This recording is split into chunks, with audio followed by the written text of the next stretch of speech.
सफ़ेद चादर में दिल्ली लिपटी हुई है। इस समय प्रदूषण चारों तरफ धुआं फैला हुआ है, जिससे आंखों में जलन हो रही है, सांस लेने में दिक्कत हो रही है लोगों को। इस पर क्या कहेंगे आप? कौन जिम्मेदार है इसके लिए? इसके लिए कौन जिम्मेदार है? आप कुछ लोग, हम भी जिम्मेदार है, कुछ सरकार जिम्मेदार है। और क्या करें, जैसे ये CNG हो गई है। लेकिन सरकार के द्वारा कहा जा रहा है कि ये जो हरियाणा पंजाब में धान की पराली जलाई जा रही है। हमारे यहाँ भी होता, हम भी किसान हैं। कोई पराली में इतना धुआं नहीं होता, न जलाता सब न्यार बन जाता है कुट के। वहाँ से ज़्यादा हमारे धान होता है। क्या कहेंगे सर आप? सर ऐसा है, ये पिछले 3 साल से कंटिन्यू हम देख रहे हैं यहाँ पे, और इसका बेनिफिट कुछ इस तरह का होता नहीं है। और ये पानी छिड़काव होता है, उससे कोई बेनिफिट नहीं है। तो आप क्या कहना चाहते हैं कि ये ऊँट के मुंह में जीरे का फौरन साबित होता है? बिल्कुल होता है जी। ये तो जमुना सफाई करने की बात चल रही थी, जमुना भी आज तक मैली की मैली है, कभी उसमें सफाई का हुआ ही नहीं आज तक। नमस्कार, आप देख रहे हैं तेजस इंडिया हिंदी न्यूज़ और मैं आपका दोस्त सुनील सिंह। देश की राजधानी इन दिनों मानिए जैसे एक प्रदूषण का चैम्बर बन गई है। पिछले कुछ दिनों से देश की राजधानी दिल्ली में मानिए जैसे एक सफ़ेद चादर ने दिल्ली को चारों तरफ से अपनी आगोश में ले लिया है और दिल्ली मानिए जैसे प्रदूषण के एक सफ़ेद चादर में घिर चुकी है।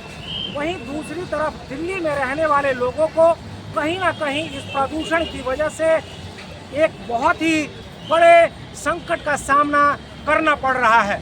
हालांकि दिल्ली सरकार इस प्रदूषण को कम करने के लिए कहीं ना कहीं बड़े से बड़े वादे कर रही है। दिल्ली के पर्यावरण मंत्री गोपाल राय का ये कहना है कि हमने प्रदूषण को कम करने के लिए कई ऐसे बड़े कदम उठाए हैं जिससे कहीं ना कहीं प्रदूषण को कम किया जाएगा। लेकिन मैं इस वक्त अभी आनंद विहार से आपको दिखाने की कोशिश करूंगा कि किस तरह से दिल्ली को चारों तरफ से प्रदूषण ने अपने आगोश में ले लिया है। और इस प्रदूषण की वजह से कहीं ना कहीं वो लोग ज़्यादा परेशान हैं जो अस्थमा के पेशेंट हैं, जिन्हें सांस लेने में दिक्कत होती है। यहीं छोटे छोटे बच्चों को भी इस प्रदूषण की वजह से परेशानी का सामना करना पड़ रहा है। तेजस इंडिया हिंदी न्यूज़ यहाँ कुछ लोगों से भी बात करेगा और बात करके आपको दिखाने की, आपको बताने की कोशिश करेगा कि किस तरह से अभी पिछले एक हफ्ते से दिल्ली में किस तरह से प्रदूषण की वजह से दिल्ली में रहने वाले दिल्ली के लोग परेशान हैं। तो वहीं दूसरी तरफ ये कहा जा रहा है कि ये प्रदूषण दिल्ली की नहीं है, बल्कि हरियाणा और पंजाब में जो धान की पराली जलाई जा रही है उसका धुआं दिल्ली की तरफ आ रहा है, और जिसकी वजह से दिल्ली में प्रदूषण का स्तर धीरे धीरे बढ़ता जा रहा है।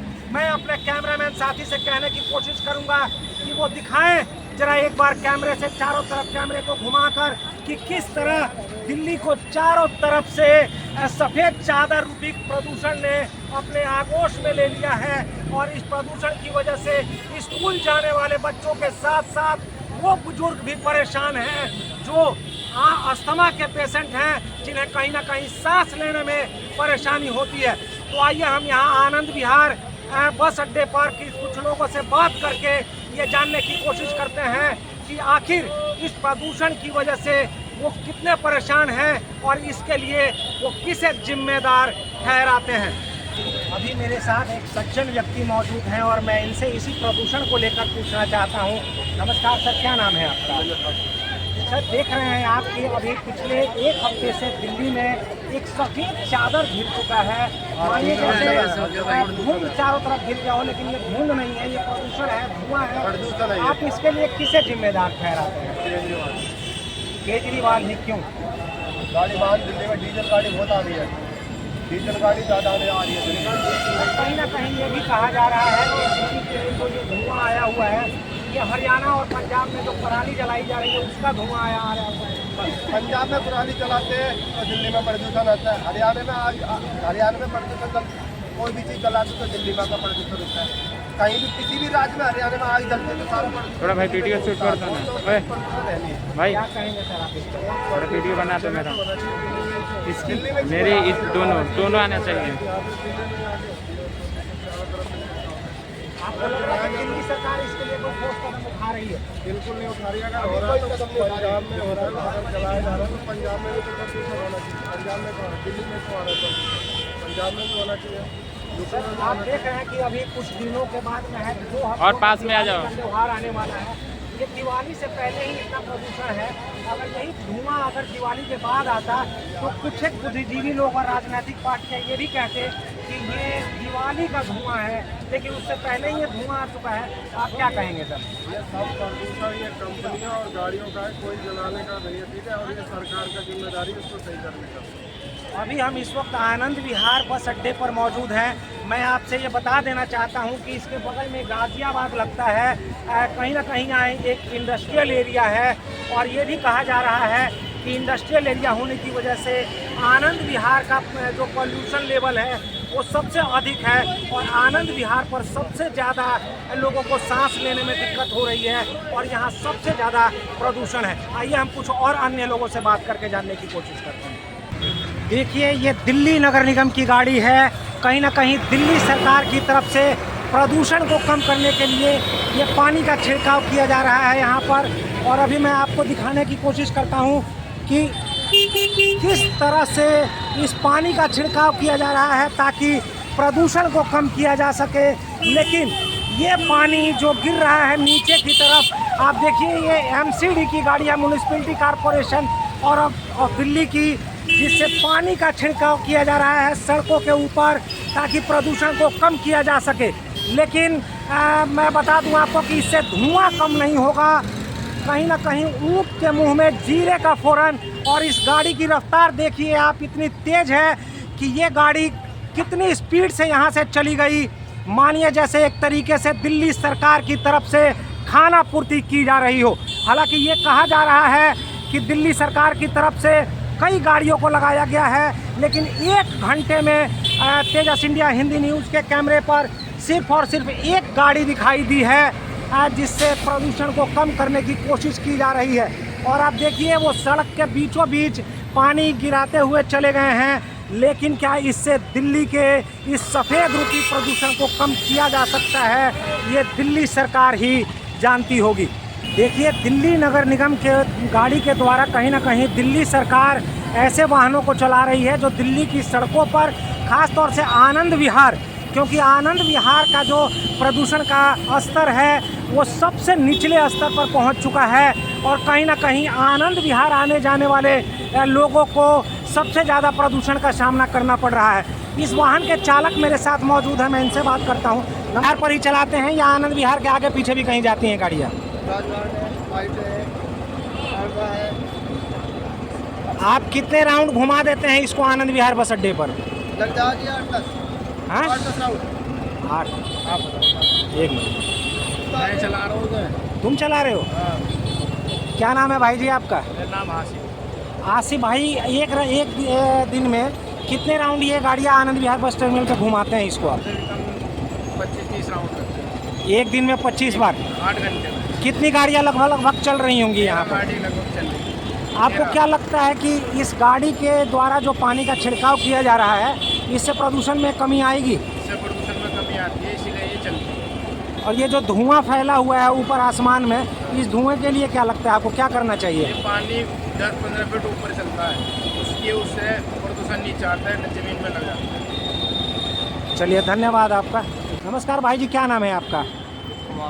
क्या लगता है कि इस जल छिड़काव से, पानी के छिड़काव से दिल्ली में जो प्रदूषण बढ़ रहा है इसमें कमी आएगी? ये तो 3 साल से छिड़का जा रहा है, 3 साल से कौन सा कम हुआ प्रदूषण? अभी पूरे सफ़ेद चादर में दिल्ली लिपटी हुई है। इस समय प्रदूषण चारों तरफ धुआं फैला हुआ है जिससे आंखों में जलन हो रही है, सांस लेने में दिक्कत हो रही है लोगों को। इस पर क्या कहेंगे आप? कौन जिम्मेदार है इसके लिए? इसके लिए कौन जिम्मेदार है? आप कुछ लोग, हम भी जिम्मेदार है, कुछ सरकार जिम्मेदार है, और क्या करें? जैसे ये CNG हो गई है, इसका कोई जिम्मेदार ये तो ये तो चल रहा है, उसकी प्रदूषण आ रहा है, वो वायुमंडल में जाएगा। ईरान है, रूस है, यूक्रेन है, ये सारा युद्ध चल रहा है, उनका प्रदूषण वायुमंडल जाए तो वो तो आएगा ही आएगा। लेकिन सरकार के द्वारा कहा जा रहा है कि ये जो हरियाणा पंजाब में धान की पराली जलाई जा रही हमारे है। यहाँ भी होता, हम भी किसान हैं, कोई पराली में इतना धुआं नहीं होता ना, जलाता तो न्यार बन जाता कुट के, वहाँ से ज़्यादा हमारे धान होता है। क्या कहेंगे सर आप? सर ऐसा है, ये पिछले 3 साल से कंटिन्यू हम देख रहे हैं यहाँ पे, और इसका बेनिफिट कुछ इस तरह का होता नहीं है। और ये पानी पानी छिड़काव होता है, उससे कोई बेनिफिट नहीं है। तो आप क्या कहना चाहते हैं कि ये ऊंट के मुंह में जीरे का फौरन साबित होता है? बिल्कुल होता है जी। ये तो जमुना सफाई करने की बात चल रही थी, जमुना भी आज तक मैली की मैली है, कभी उसमें सफाई का हुआ ही नहीं आज तक। इससे क्या हो जाएगा? इससे पोल्यूशन कहाँ हो जाएगा? तो क्या लगता है आपको कि दिल्ली सरकार आप लोगों को इस प्रदूषण से मुक्ति दिला पाएगी सर? देखिए सर, इससे मुक्ति तो आज तक तो दिला नहीं पाई है। 3 साल तो हम देख रहे हैं कम से कम कंटिन्यू, और उसमें कोई भी दिला नहीं पाया। केंद्र सरकार अलग बोलता है, वो अलग बोलती है, ठीक है। वो कोई भी चेंज नहीं कर सकता उस चीज़ को। एक चारों तरफ ईशू चल रहा है, उसका प्रदूषण कहाँ जाएगा? इजराइल है, रूस है, यूक्रेन है, ईरान है, उसका प्रदूषण वायुमंडल में तो फैलेगा, उसमें सरकार थोड़ी बांध लगा देगी। आप ये कहना चाहते हैं कि इजराइल, यूक्रेन हाँ, तो वो या फिर वायुमंडल फिलिस्तीन में जाएगा। जो युद्ध चल रहा है उसका प्रदूषण यहाँ तक आ रहा है? कर रखी है PCM से अगर वो प्रदूषण जाएगा कहाँ? वायुमंडल में नहीं फैलेगा? या बताइए आप, जाएगा कहाँ प्रदूषण? अभी ये प्रदूषण जो दिल्ली में उसी का प्रदूषण है। हाँ, ये सब इसी का जब वायुमंडल में फैलेगा तो प्रदूषण जाएगा ना? ये बताओ, तू इतनी मिसालें छूट रही, उसका जाएगा कहाँ? इसको खत्म करने के लिए दिल्ली सरकार से क्या अपेक्षा करते हैं आप? सरकार का वो तो पर्दा तो लगा देगी आसमान में, तो जी ये नहीं रुकता प्रदूषण किसी पे। क्या लगता है सर, दिल्ली में जो ये सफ़ेद चादर घिरा हुआ है प्रदूषण का, इसके लिए किसे जिम्मेदार ठहराते हैं सर आप? सबकी गलती है, सबकी गलती है, किसका माना? क्या लगता है कि कहीं ना कहीं इस प्रदूषण की वजह से लोगों को सांस लेने में जो दिक्कत हो रही है? भाई कोई चीज़ धीरे धीरे से होगा। चलिए ठीक है जी। प्रदूषण को लेकर सर किससे जिम्मेदार मानते हैं आप? दिल्ली शहर बनते हैं। दिल्ली सरकार को। क्या लगता है कि 2025 में दिल्ली सरकार दिल्ली में दोबारा आएगी? नहीं आएगी, बिल्कुल नहीं आएगी। आप देख रहे हैं आनंद विहार पर सबसे ज़्यादा प्रदूषण का स्तर निचले स्तर पर गिरा हुआ है। आप देखिए लोगों को सांस लेने में दिक्कत हो रही है। ये जो छोटे छोटे बच्चे हैं कहीं ना कहीं इन्हें मास्क लगाने की ज़रूरत है। जो बुजुर्ग हैं उन्हें सांस लेने में दिक्कत हो रही है। सर क्या लगता है आपको कि कहीं ना कहीं लोगों के सेहत के साथ खिलवाड़ कर रही है सरकार? बिल्कुल खिलवाड़ कर दिक्कत है। चलिए धन्यवाद सर।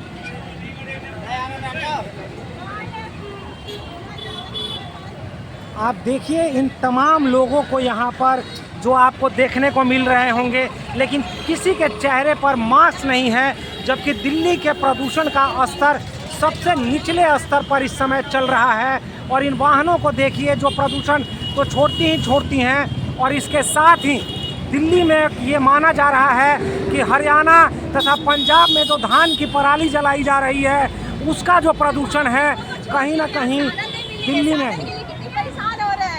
यहाँ पे साधन नहीं मिल रही है। साधन तो अनेकों हैं बहन जी यहाँ पे। आप ये बताइए, आपके साथ छोटे छोटे बच्चे हैं साथ में, आप उन बच्चों को मास्क लगाइए क्योंकि दिल्ली में देख रहे हैं कितना प्रदूषण है। छोटे छोटे कहाँ बच्चे? ये तो थे साथ में अभी आपके। होंगे उधर आजू बाजू होंगे कहीं। कहाँ जाना है आपको? अरे मुझे तो अलवर जाना है। अलवर जाना है? जी हाँ, अलवर जानी है। और साधन के लिए काफी देर से परेशान हो रहे हैं। चलिए ठीक है। तो देखा है आपने, दिल्ली में रहने वाले लोगों की अलग अलग राय है। वहीं दिल्ली के लोग भले ही इस प्रदूषण से दो चार हो रहे हों, लेकिन दिल्ली सरकार अभी भी बड़े बड़े वादे कर रही है, जैसा कि बार बार करती है। हालांकि इस प्रदूषण की वजह से जहां एक तरफ छोटे बच्चों की तबीयत खराब हो रही है, तो वहीं ज़्यादा उम्र वाले जो बुज़ुर्ग हैं उन्हें भी कहीं ना कहीं सांस लेने में तकलीफ़ हो रही है, और वो भी इस प्रदूषण की वजह से परेशान हैं। अगर हाल फिलहाल में इस प्रदूषण से निजात दिलाने के लिए कोई बड़ा कदम नहीं उठाया गया, तो आने वाले 10 से 15 दिनों में जब दिवाली का त्यौहार होगा तो ये प्रदूषण और भी अपने चरम सीमा पर होगी, और दिल्ली के लोगों का दम यूं ही घुटता रहेगा, और सरकार जो है वो बड़े बड़े वादे करती रह जाएगी। अब ज़्यादा जानकारी के लिए देखते रहिए तेजस इंडिया हिंदी न्यूज़, जहां होती है हर खबर में तेजस की रफ्तार। धन्यवाद।